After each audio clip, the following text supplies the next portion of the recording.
Hi, I'm Joel Richards with a look at what's happening in Latin America now. But first, our news trivia.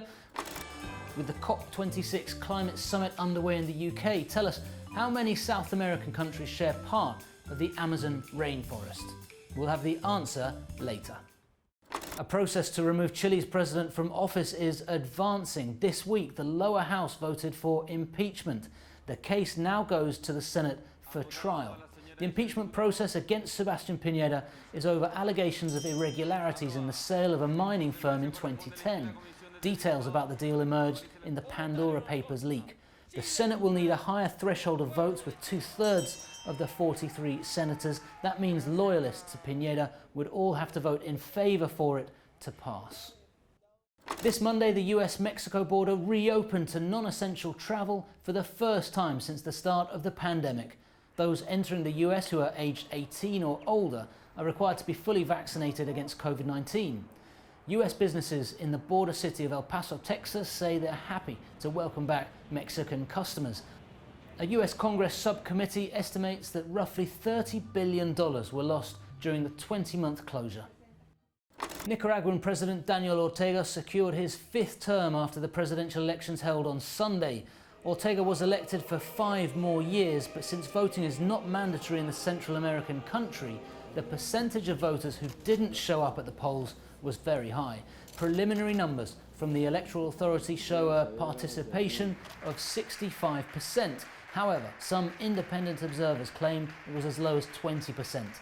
Neither the European Union nor the OAS sent missions to observe the elections, and opposition leaders banned from participating had called for a boycott.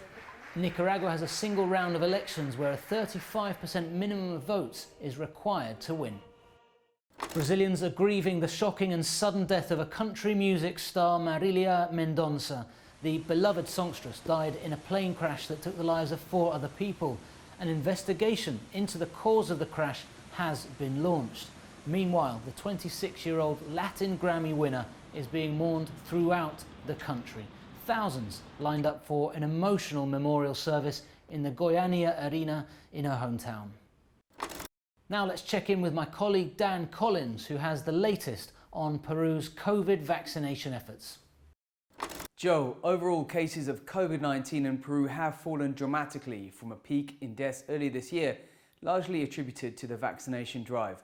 But there is concern that cases could rise among the quarter of Peru's 33 million people who belong to indigenous communities. While more than 60% of Peruvians have had at least one shot, only about 25% of people in indigenous areas have had the COVID jab. Authorities say that's partly due to the difficulty of getting vaccines to remote Andean and Amazon regions. But it's also true that widespread distrust of the government has fostered rumours and conspiracy theories about vaccines. Peru has been one of the hardest hit countries in the world. At more than 6,000 deaths per million inhabitants, Peru has recorded the highest mortality rate in the world, according to official statistics.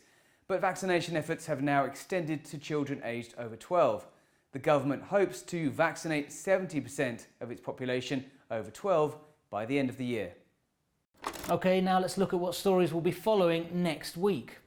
First, we told you about that impeachment process advancing in Chile, but we'll also be following the elections in Chile. They're set to be held on November the 21st.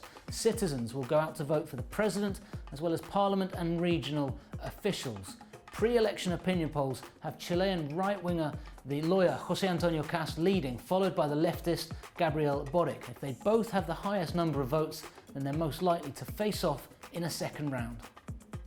Second, we'll be following the French Paralympic swimmer Theo Collyns. He'll try to swim across the world's highest lake in Bolivia. The quadruple amputee will attempt to swim 122 kilometers across Lake Titicaca.